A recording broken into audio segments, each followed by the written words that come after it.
E pra você, como é que foi essa transição aí?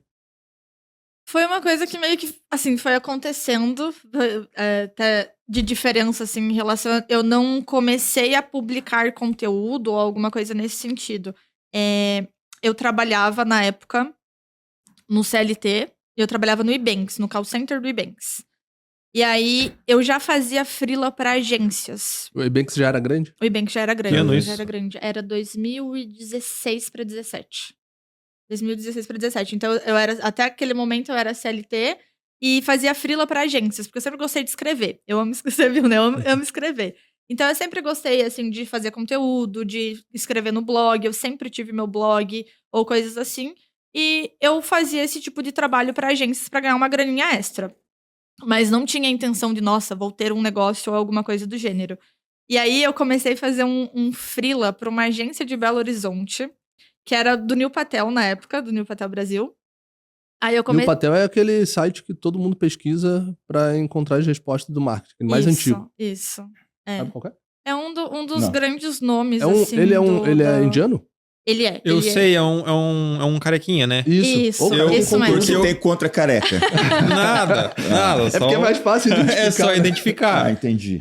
Porque eu Me também senti já pesquisei. discriminado. Cara, mas o cara é muito Eu também bom. já pesquisei, cara, e aparece os primeiros ele no Google. Sim, Aham. sempre, né? Aham. E É o mais antigo, acho. né? O cara é o professor mundial de SEO, na Muito. realidade. Ele, assim, ele é um dos grandes nomes da atualidade, né, que ditam as regras de marketing. Ele é um dos maiores, vamos dizer assim, gurus de marketing, ou sei lá, da atualidade, mas ele é uma das pessoas, junto ali com o Gary Vee, por exemplo, que hoje, se você falar em marketing digital, o Neil veio de lá e ele tem uma história fantástica, assim, é super inspirador. Ele é indiano, de uma família de lá, foi para os Estados Unidos, ele trabalhava num parque, assim, fazendo, tipo, juntando gari, tirando as coisas, lixo, etc.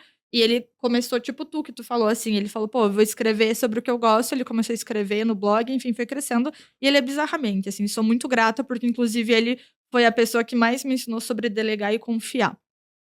Top. E, né, tirando essa Temos que questão... trazer ele no podcast, né? Vamos chamar. Aí, ó. Mas, assim, eu comecei atendendo a Neil Patel Brasil, então eu fiz um freela pra eles, mas não tinha nem nome pra aquilo que eu fazia. Na real, meu marido, ele é especialista em SEO, então ele tava atendendo essa agência do Neil Patel e chegaram pra ele e falaram assim, Rafa, se você tem alguém pra indicar, a gente precisa de uma pessoa... Sabe quando você lê um blog post e tem uma imagem, uma foto dentro, assim, que vai meio que ilustrando? Eu era a pessoa que fazia aquilo. Eu pegava os blogs, posts da agência, e aí eu via sobre o que tava falando, e eu ia lá e escolhia fotos que se encaixavam dentro daquilo.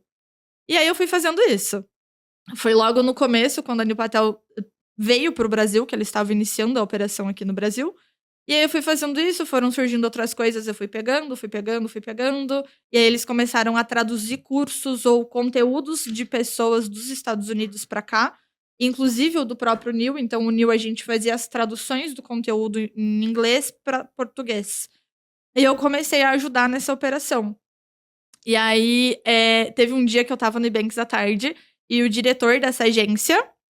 Aí o diretor dessa agência, ele me ligou e perguntou quanto que eu ganhava na época e que ele me pagaria o dobro pra eu trabalhar full time só pra Neil Patel e pra ajudar eles Legal. nas questões ali de tradução e de tudo que tava acontecendo. Só que pra mim, assim, pô, eu vou ganhar tipo o dobro que eu tô ganhando no CLT e vou Não. trabalhar remoto. Então foi, caraca, o que eu tenho que fazer? Eu já tinha um MEI na época, então assim, que tinha que emitir nota e tal, enfim, como MEI. Só que eu era uma pessoa autônoma, uma profissional ali, né, autônoma, não tinha a intenção de ter um negócio, mas sim de me destacar ou me desenvolver ali dentro daquela agência. E aí eu comecei a gerenciar projetos de tradução, comecei a gerenciar coisas ali, fui atender outros clientes também. Aí o Neil começou a traduzir o conteúdo para outros idiomas, então eu gerenciava, cheguei a gerenciar na época acho que uns 5, 6 projetos simultaneamente com mais de 40 tradutores. E aí de inglês para português, para alemão e para espanhol. E aí foi indo toda essa questão, e foi bem ali em 2016, 2017, quando o fórmula de lançamento do Érico também estava começando assim a ficar meio famosinho no Brasil e etc. Então, uma agência me contratou para eu desenhar o processo do curso do Érico para que eles pudessem trabalhar com lançamento. E eu sempre fui uma pessoa, tipo, organizada. E desde antes, assim, de fazer lista, de fazer processo, de criar 6 e tutorial, 7. copy e etc. E aí eu começava a olhar para essas partes de processos e tudo, e eu comecei a atender outras agências para além da New Patel Brasil, ou outras empresas prestando serviço e etc. O que começou a acontecer? Eu compartilhava em 2017 para 2018, eu já trabalhava remoto. Em 2018, eu falei, nossa, eu quero ser nômade digital. E eu tinha um sonho de aprender inglês, era uma meba em inglês, assim, não sabia. E como eu estava trabalhando com projetos de tradução, eu precisava aprender o inglês se eu quisesse crescer. E aí eu criei um plano, enfim, aí meu marido, a gente foi morar na África do Sul. E eu decidi que eu ia ser nômade digital. Então, trabalhar com o meu computador e meu escritório era assim, nossa, meu escritório é na mochila, eu trabalho de qualquer lugar. Isso já em 2018, né? 2018, 2019, antes da pandemia ou do remoto, enfim. Então, as pessoas, a maioria, não entendia o que eu fazia. Como que você trabalha de casa ou como você viaja? Então, eu morei um tempo na África do Sul, depois no Canadá e etc. E ficava viajando e trabalhando. E aí, eu comecei a compartilhar sobre isso. E as pessoas queriam saber. Começou a surgir necessidades, eu acho, no sentido de donos e donas de empresa começaram a chegar até a mim para me contratar, só que eu não tinha mais agenda. E pessoas começaram a falar, meu, tu ensina o que tu faz? Tem alguma mentoria? Tem algum curso? Tem alguma forma que eu possa aprender? E aí eu ficava com aquilo, não tem, né? Não tinha, assim, eu só compartilhava os bastidores e as pessoas iam perguntando, iam se interessando por aquilo, empresas me buscando isso acontecendo. E aí, em 2019, eu decidi que eu ia fazer, falei, eu vou compartilhar o que eu tô estudando sobre, porque não tinha um curso na época, eu pesquisei, não tinha sobre gestão de projetos no marketing digital. Não tinha nada. Aí eu comecei a fazer uma pós em gestão de projetos, fiz vários cursos de marketing digital, tinha toda ali a minha experiência, ou até paixão e vivência, coisas de agências e tudo, e eu fui juntando esses pontos e criando um método que eu entendi que era meu. Aí eu falei, ok, então para compartilhar esses estudos e esse processo, eu vou criar um Instagram.